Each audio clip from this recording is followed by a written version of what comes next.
think my mic is on. All right. We were almost just going to leave it at that, but we figured we'd give you a full overview of the year ahead. How's everybody doing? All right. My name is Andres Cuervo, and I'm the Director of Operations and Strategic Partnerships for the Centennial Celebration. And it is my honor to be here on stage with the chair of our Centennial Celebration Steering Committee, Carole Goldberg. Thank you all. Thank you, Andres. And I should say, and Distinguished Research Professor of Law as well. We're thrilled to be here with you today to not only give you an overview of the events that are coming ahead, but to also sort of pull the curtain back, give you a glimpse of what has guided the planning of the Centennial Celebration, and reveal some things that aren't out yet, that we've been cooking but are coming, and you're the first in the public to get a sneak peek. So you can see here our logo for the year ahead, and our emphasis really has been, we see this as really, as the video alluded to, a once-in-a-lifetime moment in the history of the university, in the history of Los Angeles. And what you're about to hear ahead is not just also information, but the expectation that we see all of you as ambassadors of the Centennial, and that we hope that you continue to embody not just the values of UCLA, but the stories of UCLA, the impact of your work as well, for both current, for those in the audience that are students, for faculty, for staff, but all of you as alum and future generations of Bruins. So with that, I wanted to transition to the Centennial pillars and ask Carole, how did we end up here? Yes, well, first of all, I want to add that you may have heard that UCLA has undertaken a Centennial fundraising campaign over the last several years. And when we say this celebration is about engagement with the stories of UCLA, past, present, and future, we are really distinguishing this celebration from the fundraising campaign that also bears the word Centennial.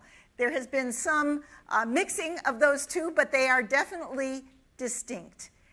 Both important to the campus, but not the same thing. So how did we get here? Well, the Executive Vice Chancellor and Provost of UCLA, Scott Waugh, appointed a steering committee several years ago. This has been several years in the making. And he asked me to chair this steering committee to oversee the planning and the design of this Centennial celebration. He made sure that the steering committee was widely representative of the campus.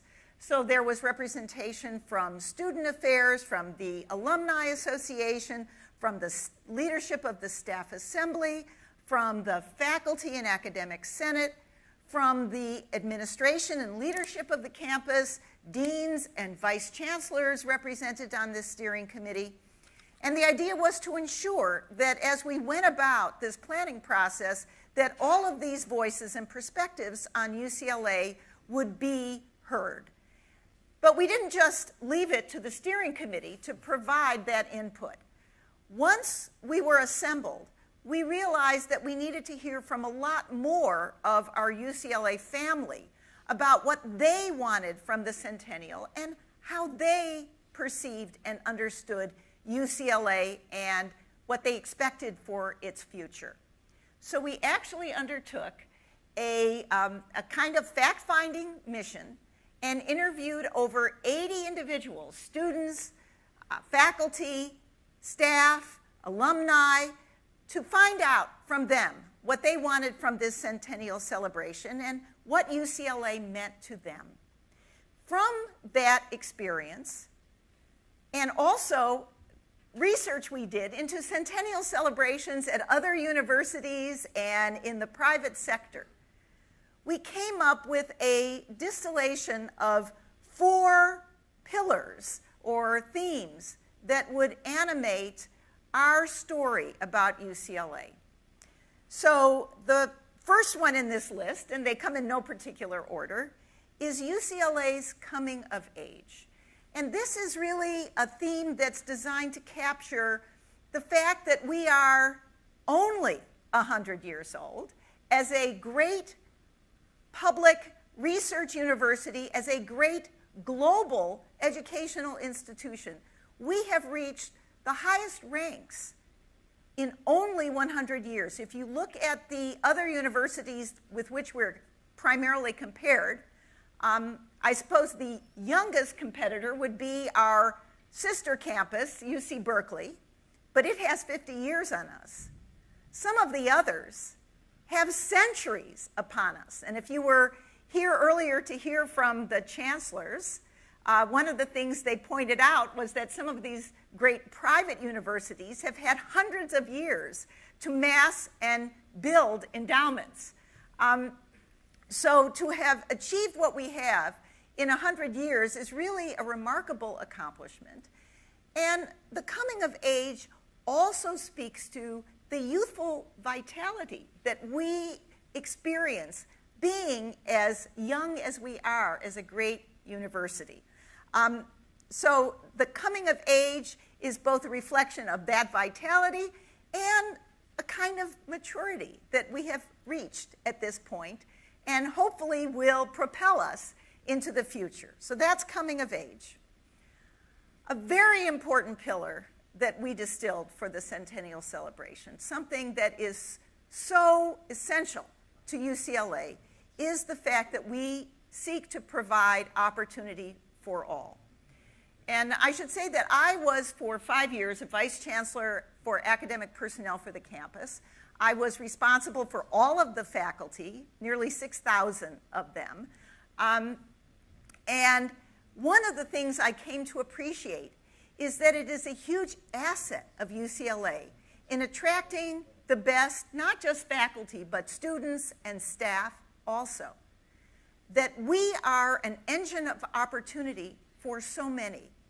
We provide social and economic mobility to people who are first generation college goers, people from all sectors of society, that opportunity to receive a first-class education here at UCLA. And people come from all over the world in fact, to gain I think this. 1 in 3 Bruins are first in their families to go to college.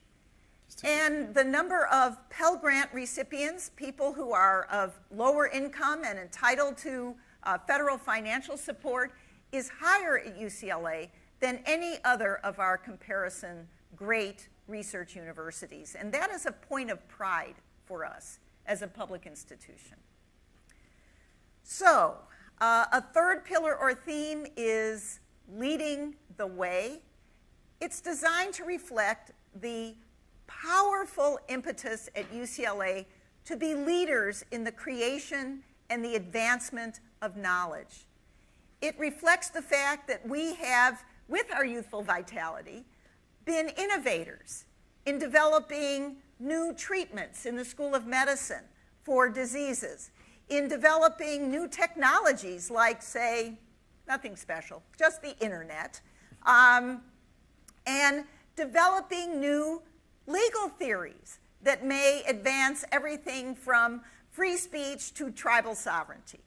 So leading the way is designed to capture all the ways in which the UCLA family is striving to advance knowledge and to do so with a positive public impact. One of the things I'm proudest of in the planning for this Centennial celebration is that through the collaboration of the Vice Chancellor for Research, Roger Wakamoto, here at UCLA, and the Academic Senate, which has a council on research, we have, in honor of the Centennial celebration, established a new award, or set of awards, for Academic Senate faculty on this campus that is designed to recognize research that has had a positive public impact and where the faculty member has actually been involved in bringing about that public impact. So it's not just that somebody else picked up this idea and commercialized it or whatever, it's that the faculty member really got involved in seeing that public policy or public benefit was achieved. And finally, but certainly not least, a fourth pillar, which is only here, designed to reflect the fact that we are, proud to say, the only major public research university located in a major global city. If you think about the public research universities, can I say it? Berkeley, Schmerkley. Some of you may have seen that in the San Francisco Chronicle. It's not really in a global city. It's global city adjacent.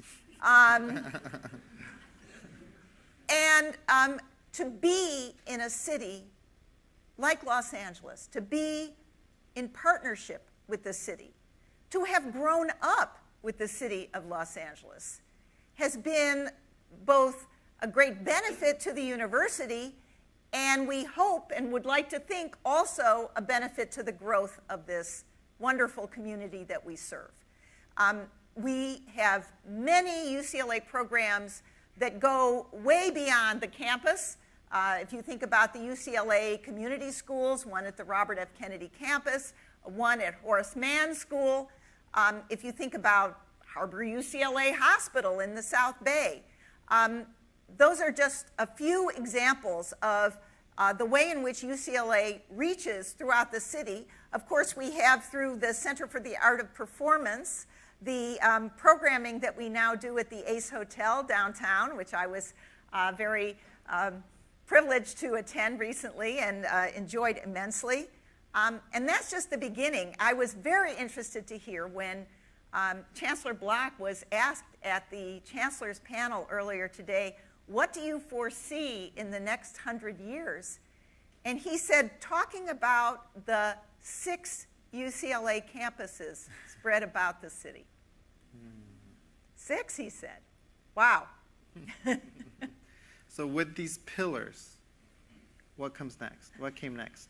Well, what came next was our overriding theme of lighting the way, which is something that you'll see on banners all over the city.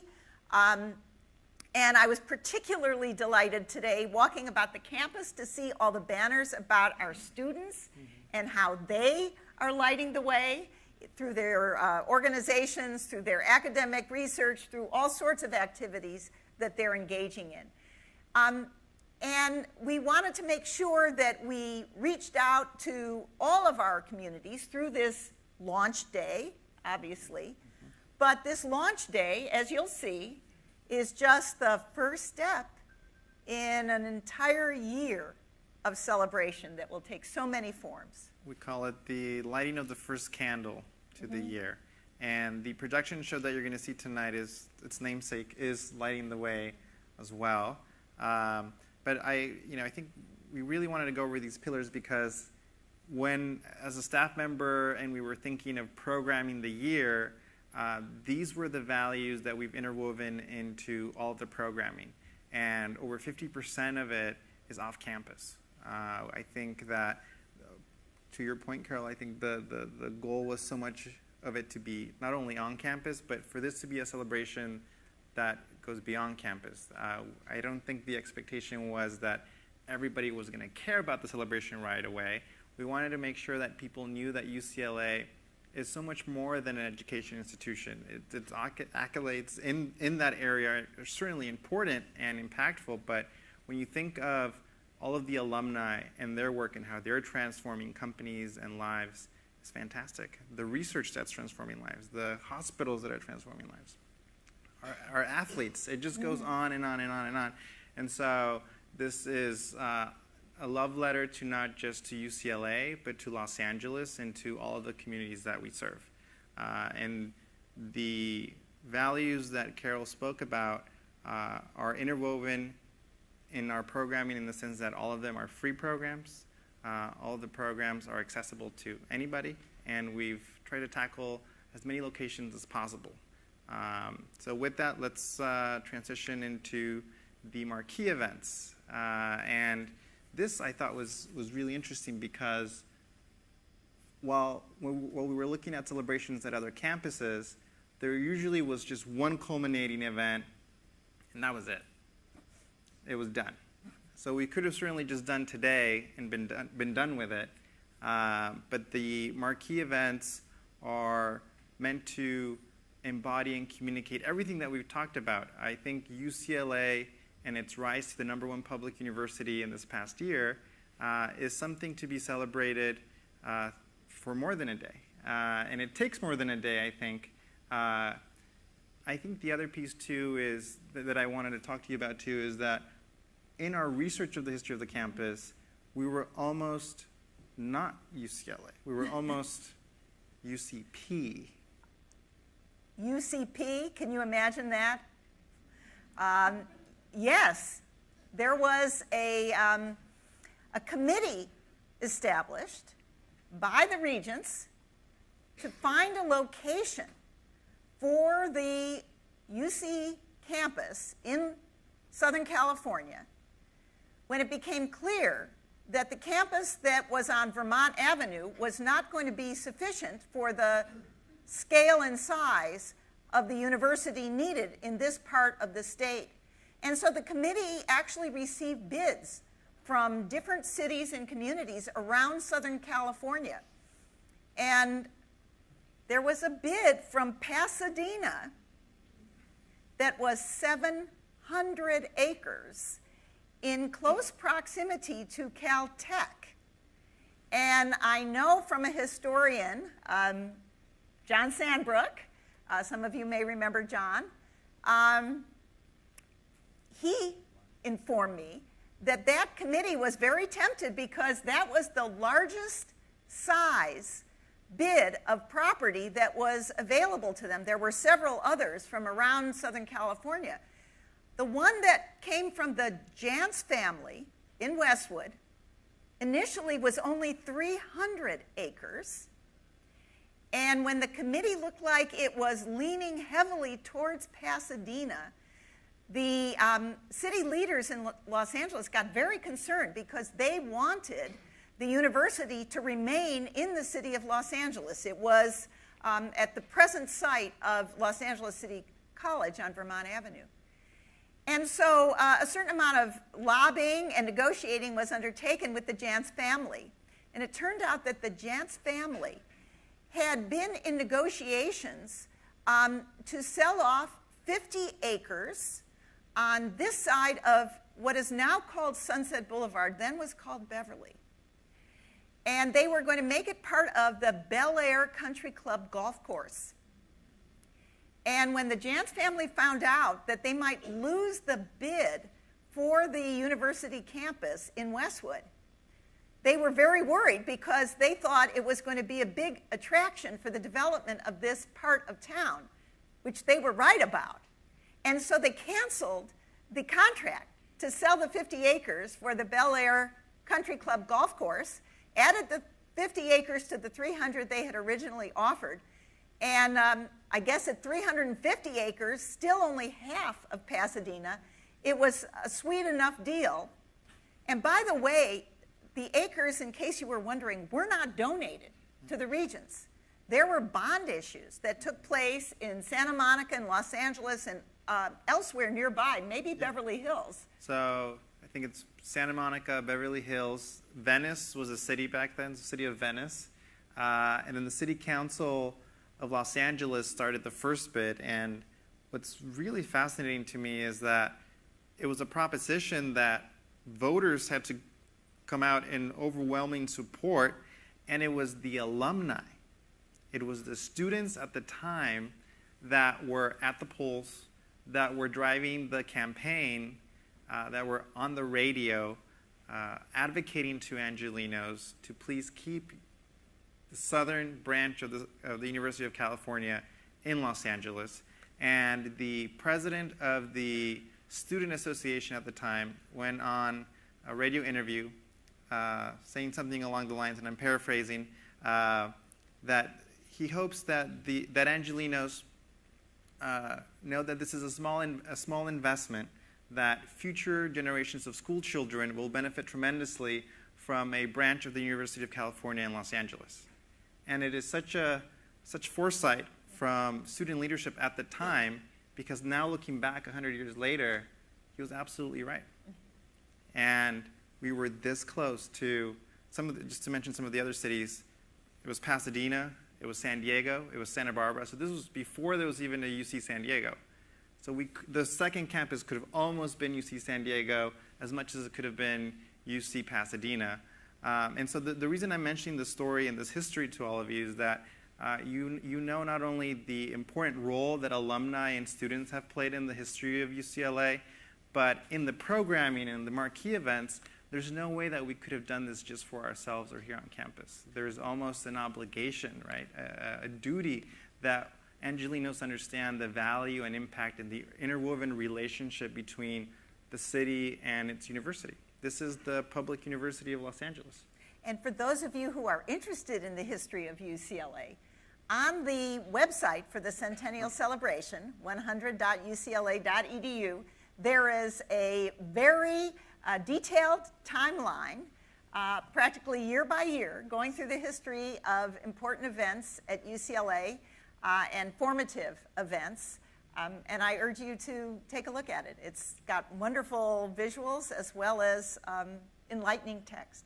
Yeah, there's some really, the back history to where the Bruin Bear statue came from, how we were formerly Grizzlies. There's so much lore there. So without further ado, let me reveal the calendar. This is the first half of the year. And right now you can see we're at the very start with May 18. And today, like I mentioned, is the lighting of the first candle. On Monday, we're going to be heading to Sacramento. Actually, I'm flying tomorrow. Me too.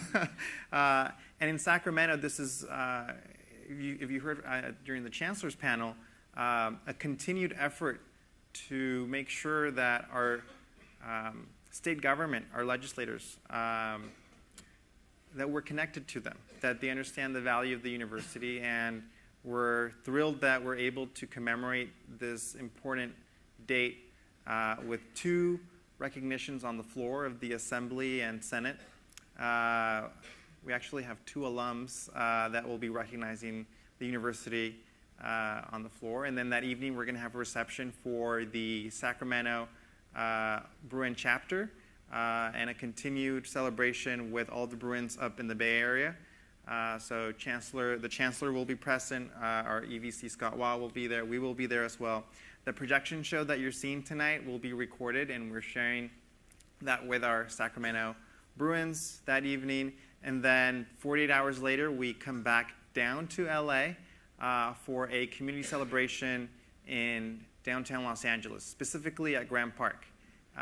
This is the eve of our 100th birthday. So the charter of the university was signed on May 23rd. So on the 22nd, the night before, what we're doing is we're lighting City Hall in blue and gold in honor of 100 years of UCLA. We're partnering not only with Grant Park, but with KCRW. DJ Jason Bentley will be on site. We have multiple food trucks like Kogi and so forth. And every institution that I've mentioned, there's a Bruin in there, just to give you the span and scope of just the reach of our alums. But the reason that we're lighting City Hall is that will actually kick off the lighting of multiple landmarks across the city. LAX will be lit in blue and gold, the Wilshire Grand, and actually we have a preview for all of you of what the Wilshire Grand in downtown is going to look like Wednesday night. So you can see here the blue and gold colors, and we encourage all of you to take photos and share them using UCLA 100 as the hashtag. The fountains at Grant Park are also going to be lit. And the idea is that as the sun rises on the 23rd, this is how we ring in our next century. So just a bit of inside baseball about UCLA, since I guess I haven't said this, but this is my 47th year on the faculty. So I've actually been a part of the faculty for almost half of UCLA's entire lifespan.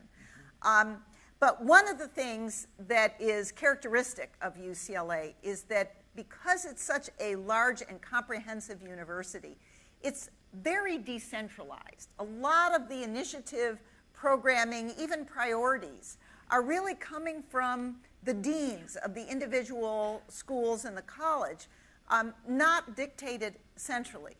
So what you're going to see in this year ahead is really a mixture of some events that are more centrally driven, like this entire launch day, but then also some initiatives that have derived from proposals presented to us, our steering committee, by individual units on the campus. And this is a way to really ensure that there is so much participation and so much reflection of the diversity, intellectual and of all sorts, at UCLA. I'm glad you mentioned that because I do want to give a shout out to the Alumni Affairs team. Alumni team, I see you. Can we give them a round of applause?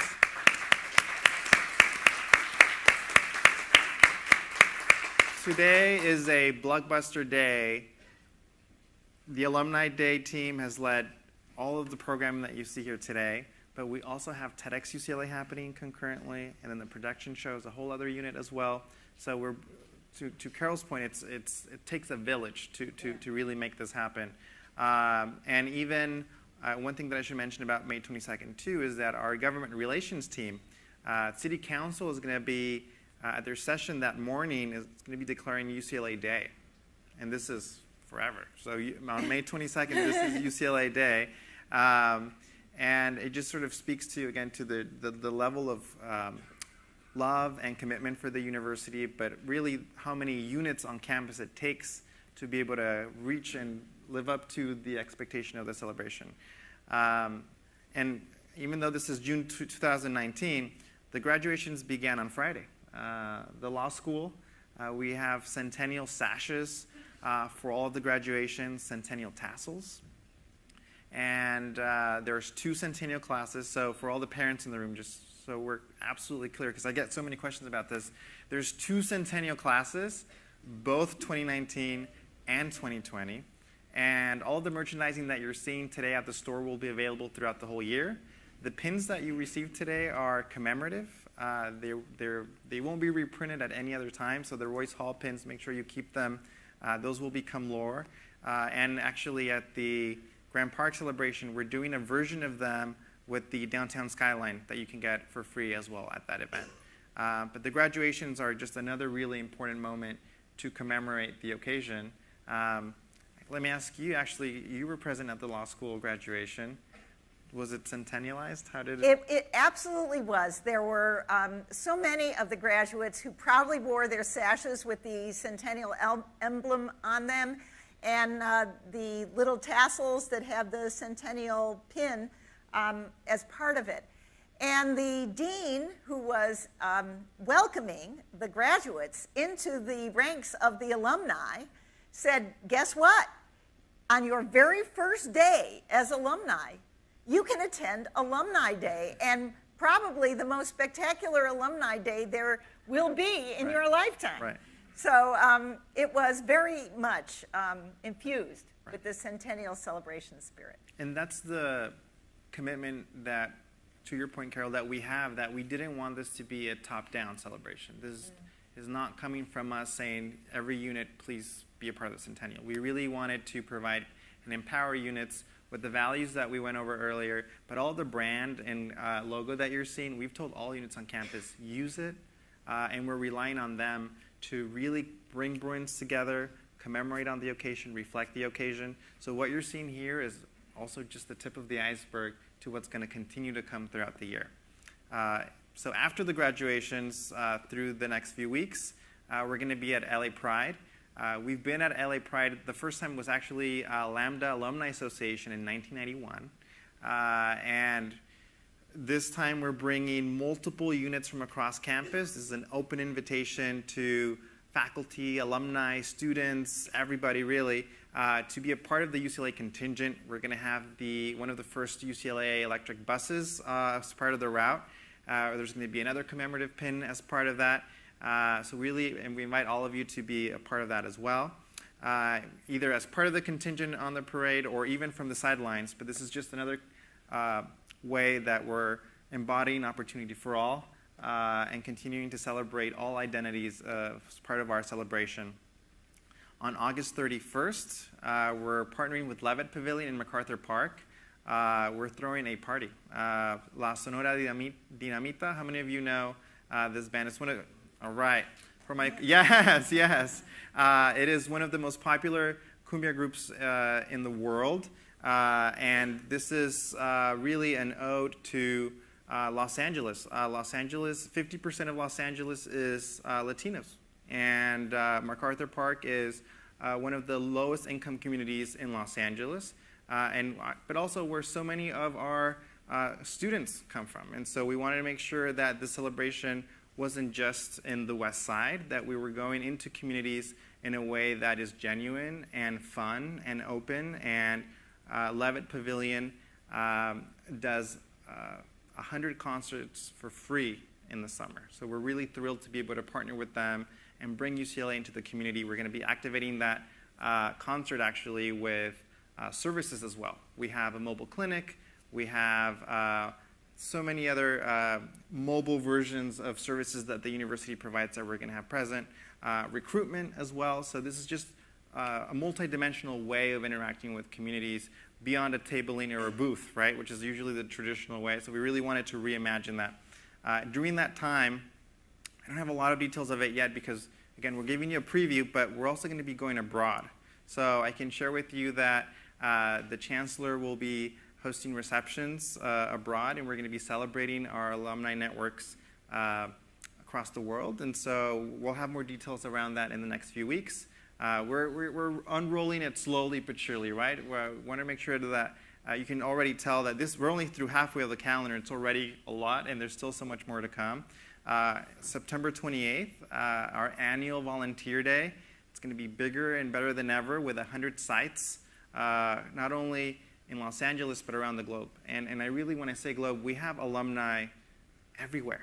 Today, just so you're aware, I don't know if you saw the calendar on the Centennial website, there are alumni mixers and get-togethers in Hong Kong, in Reno, in Texas, in the East Coast. Alumni are getting together right now all over the world to be a part of the celebration. So we're really excited to engage them, not only with the receptions that I mentioned earlier, but through Volunteer Day as well. And we're encouraging all alums anywhere to organize on this day a project of service, a way of giving back. And so we hope to not only have 100, but actually surpass that number to reflect our commitment as a university to giving back. So you saw this piece. And then we go into the second half of the year on September 29th, so just the day after Alumni Day. Volunteer Day. Sorry, my mind is still here today on Alumni Day. But we're doing something really special called UCLA Community Classroom. This is something that we've never done before. How many of you have been to Smorgasbord at the Row in downtown LA? All right, yeah. So it's for those that haven't been, it's a huge festival. It's every Sunday. There are over 50 food trucks and food vendors that come to downtown. And we're going to be activating on this day. We're going to have 5 UCLA community engagement opportunities. We're going to be doing a mural. We're going to be doing some live painting.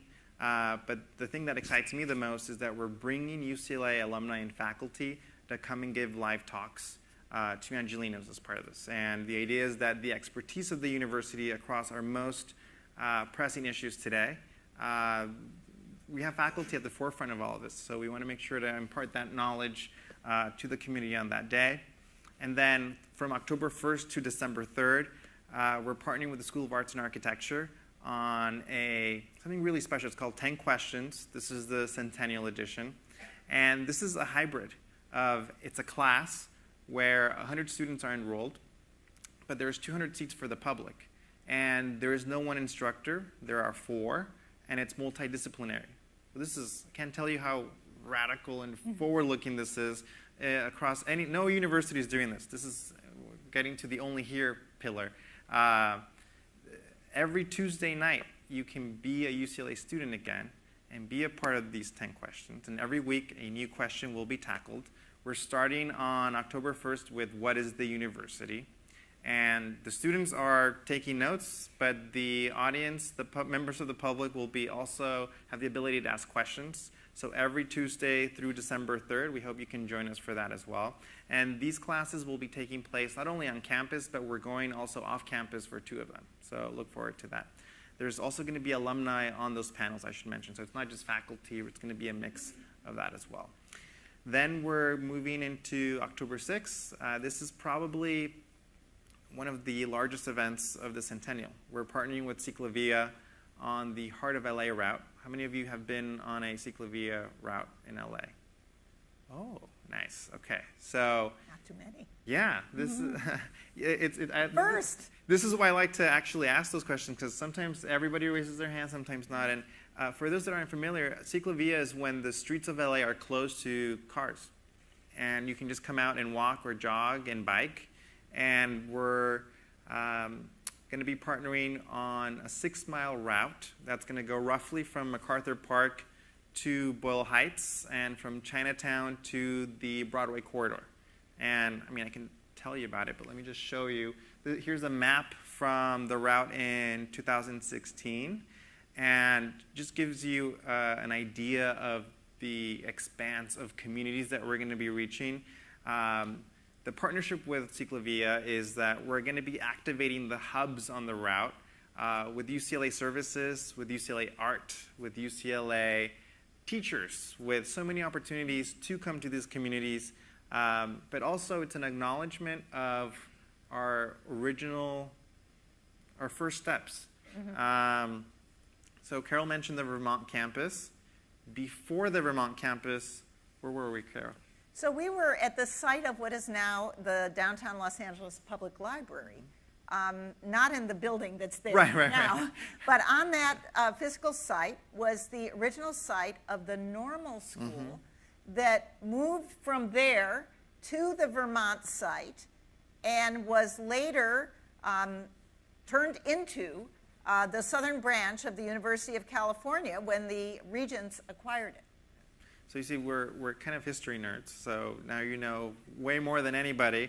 But it's important to mention that because in some of the banners that you're seeing around campus, but also throughout Los Angeles, we say teaching top teachers since 1919. And so this goes back to the history of the normal school, which was a teacher's college only, and one of the first that was teaching predominantly women as well at the time. And that was demolished. The Central Library was built. And a lot of Angelinos don't know that we began in downtown. And so this is an opportunity to acknowledge those beginnings, but also interact with communities in Chinatown, in Boyle Heights, in MacArthur Park. This is one of the densest and most diverse 10-mile radiuses in the world. And so we're thrilled to be able to activate not only the hubs, but the routes themselves, and we hope all of you can join us. We're going to be actually putting up the UCLA banners along the routes as well. So this should be a really incredible event as well. Then at the end of the month, the School of Engineering is planning on the week of the 50th anniversary of the Internet, a conference called Internet 50. And this is, I can't tell you how special and what an amazing job they're doing at this too. This is an opportunity to gather the pioneers of the Internet, many who are our faculty and our own students. Professor Kleinrock oversaw the transmission of the first message. That's right.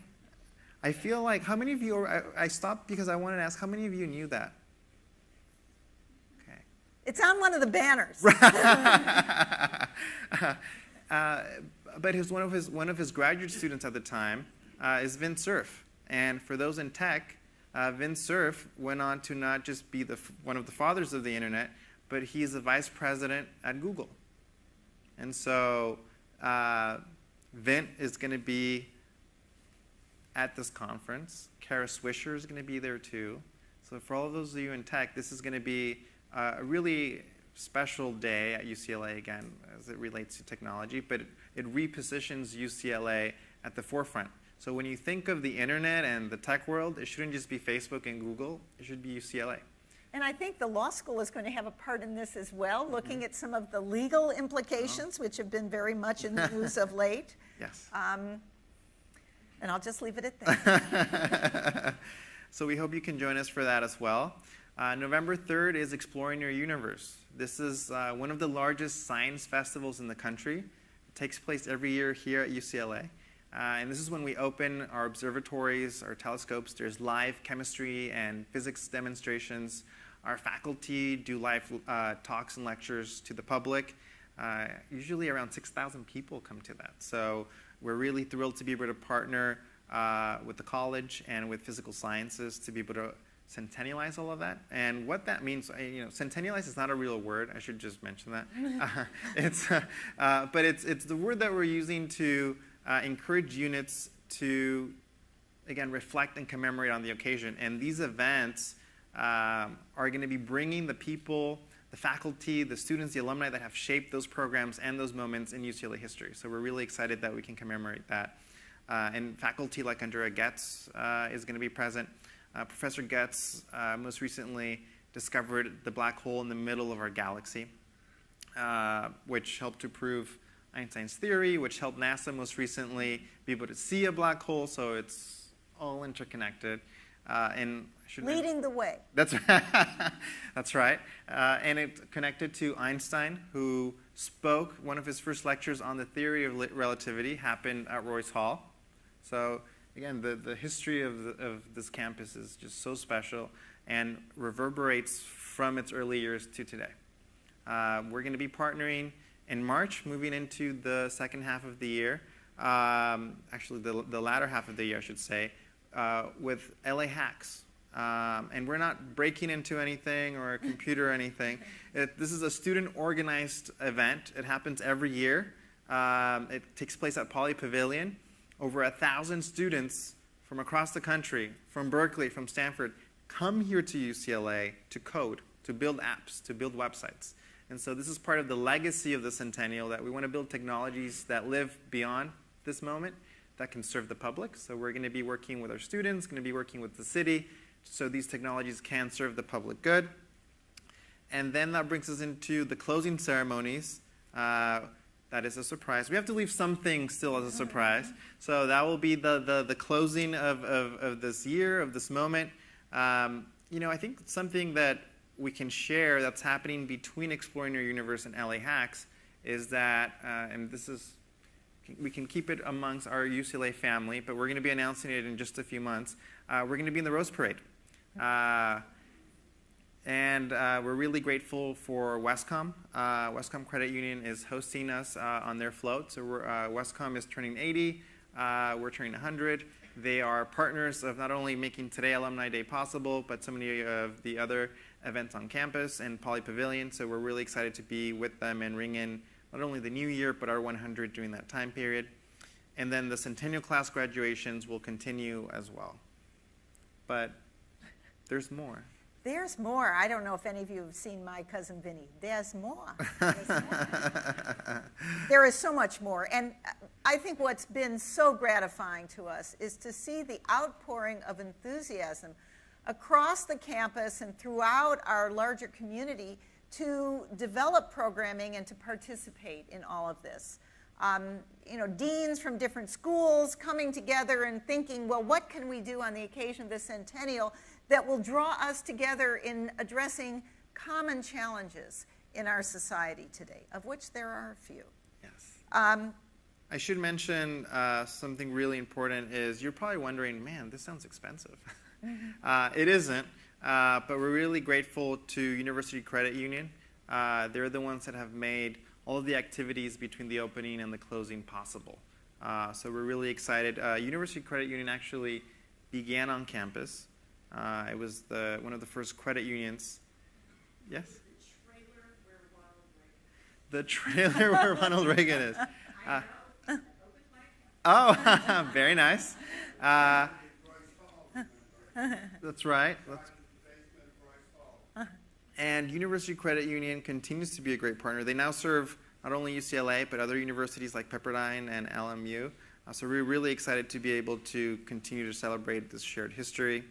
But this gets us into initiatives. So as I mentioned earlier, because we are such a decentralized campus and because we didn't want to be dictating what this celebration entailed, we wanted there to be ideas brought forward from different parts of the campus. We actually sent out a request for proposals to the entire campus with some seed funding from the chancellor, to develop programming that would reflect those pillars or themes that I articulated earlier. And we were thrilled to see that about 40 of these proposals came forward from pretty much every part of the campus. That's how much enthusiasm there was for participating. And we had a subcommittee of our steering committee that reviewed all of the proposals and selected 4 for support from the chancellor's office. And I will briefly tell you what they are. One of them is sponsored by the UCLA library system. It's called Open UCLA, and it is a radical re-envisioning of the availability of the knowledge and research of the university to the general public. So the idea behind this initiative is to advance the free access of all citizens and others to the work of our university through providing open access websites, through acquiring copyright permissions, through removal of many of the obstacles of cost and complexity of technology that prevent us from accessing the knowledge that is being created at a great university like UCLA. So that's one, and I think it is going to make a big splash worldwide because we are the first university to undertake a comprehensive initiative of this sort. And I can't emphasize enough how impactful this will be. I mean, imagine usually many of you remember your time here doing research, either as students or faculty, you either have to be associated with the university or you have to pay a fee to access scholarship on campus. And so this is not just at UCLA, at any campus university. And so the ability, to Carole's point about the portal and the tackling and removing of barriers to access of that scholarship means there's some really cool implications where some classes then you won't have to pay for books because they will be digitized, they will be free open access, and they will be available through this portal called Open UCLA. Exactly. So a second initiative, it is called Our Stories, Our Impact. It has been led by the UCLA Institute on that researches on labor and employment, and also in tandem with the Ethnic Studies Center on campus. It's going to be a traveling exhibition with text and visuals and video that will showcase UCLA family members, alumni, students, staff, faculty, who have contributed to the advancement of social justice. And many of these are folks who have not gotten a lot of publicity otherwise, and this will bring to people's attention the important role that our community has played in a variety of social justice initiatives. Among other things, we're hoping that it will inspire young people from underserved communities to think about UCLA as a place where they can realize their desires to advance social justice. So that's the second one.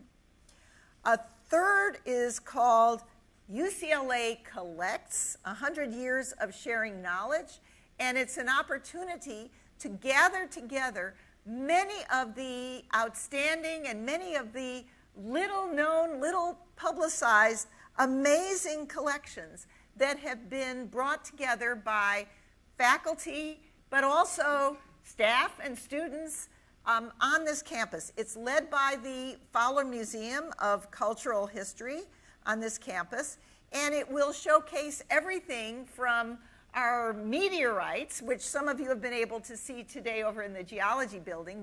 We actually went over there to see them.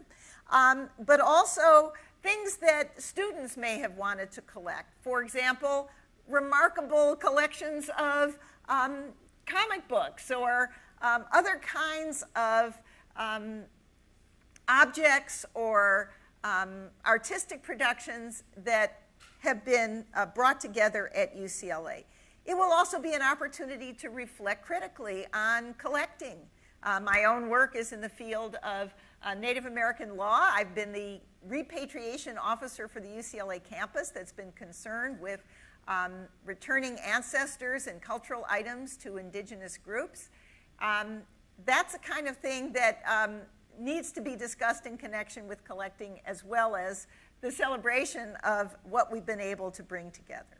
So that will be available widely to the public, and we are hoping that this knowledge that has been in the form of collections will delight our community. I should mention that this is the first time that we're bringing all of the collections on campus together. So you may have been to the Hammer and seen the art. You might have been to the Meteorite collection and seen the meteors. This is the first time that we're bringing our special collections together, not just at the Fowler, not just at the Hammer. We're also going to have pop-ups on campus and in LA. So this is an exhibit bigger than just campus. And a UCLA course where students can engage with these collections and the questions associated with collecting. Yes. So, fourth one, it's called Data for Democracy in LA, harkens to our roots as a normal school. It's driven, perhaps not surprisingly, by the Graduate School of Education and Information Studies. It has leadership within that school from Center X and the Institute for Democracy, Education, and Access, and it involves the development of curricula for K through 12 schools throughout Los Angeles Unified School District, and also in our UCLA schools, Geffen Academy and the Lab School, and our community schools. And these curricula will be addressing vital, pressing issues of inequality. So everything from environmental justice and the inequality issues there, to income inequality, to inequality of access to our political processes. All of those issues will be built into curricula that are designed to be appropriate through the different grade levels of K through 12. It will culminate in a youth summit that will bring together the students who have been studying from these curricula here at UCLA. So those are our 4 initiatives. And again, these were part of a competition that was entered into by 40 different groups on this campus. So you know about the values, you know about the main marquee events, you know about the initiatives. So what's next? So we invite you to be a part of the celebration. First of all, incredibly helpful. If you know Bruins out there, let them know that we're turning 100. There are so many folks that I'm sure still might not know, though I feel like surprisingly. You might have to be living under a rock, but help us find those Bruins. Visit the website, like Carole mentioned. Definitely explore the timeline. On the website, you can also sign up for updates, so you can stay current about events that we're going to be continuing to announce throughout the year. Gear up. There are so many amazing UCLA 100 merchandising, the pins. Not on this coat, but I am wearing it. There are 2 big projects happening right now. UCLA Athletics is collecting your favorite moments. What are your favorite moments in athletics history here on campus? They're going to be sharing some of those at athletic events throughout the Centennial year. So really encourage you to share that on the athletics website. The link is behind me. And let me add one thing. If you know of any Bruins who are 100 years old or older, please let us know, because we want to interview them as part of this Centennial celebration. I have a dear friend whose 103-year-old father was in the class of 36. He's been interviewed, reminisced about the snow on campus, for example, and many other events that he still remarkably remembers. But we want to capture those recollections, especially from centenarians. But if you have stories, even if you're not 100, we'd love them. And you can share that well, I'll get to that in the next one, actually, but I'll get to that point in a second. The second thing I was going to say is the Volunteer Day. I mentioned earlier about the projects that we're gearing for September. If wherever you live, how many of you traveled from outside of Los Angeles to be here today? Wow, wonderful. So in your communities, thank you, first of all. I'm so happy that you're here. This is your homecoming. If there's any service projects in your communities, reach out to your local Bruin network, your alumni network, and help us organize an event of Bruins. And it's really not just Bruins. Anybody can come together and be a part of Volunteer Day on September 28th. And then what I was going to get at actually earlier was you can share your favorite moments beyond athletics, anything you want about the Centennial, on social media by using the hashtag UCLA100. And the best way to stay connected is please follow us online.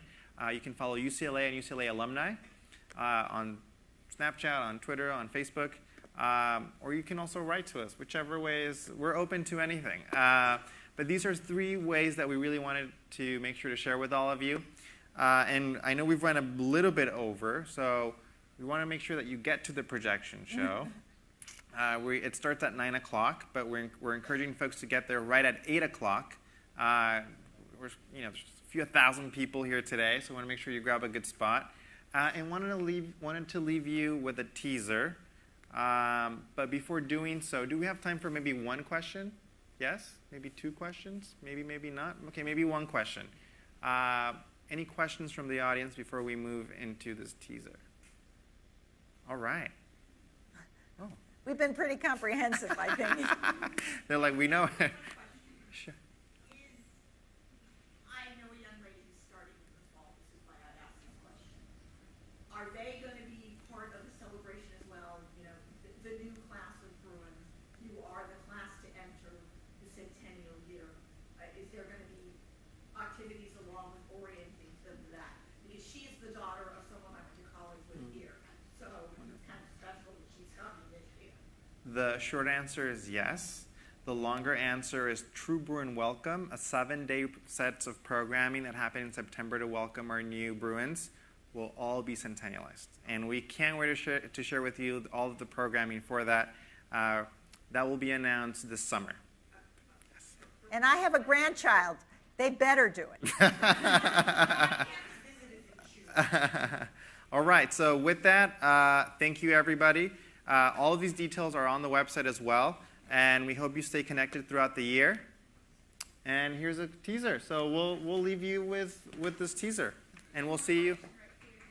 Yes. Is there an exact date identified as the 100th anniversary? The 23rd. 23rd of September? No.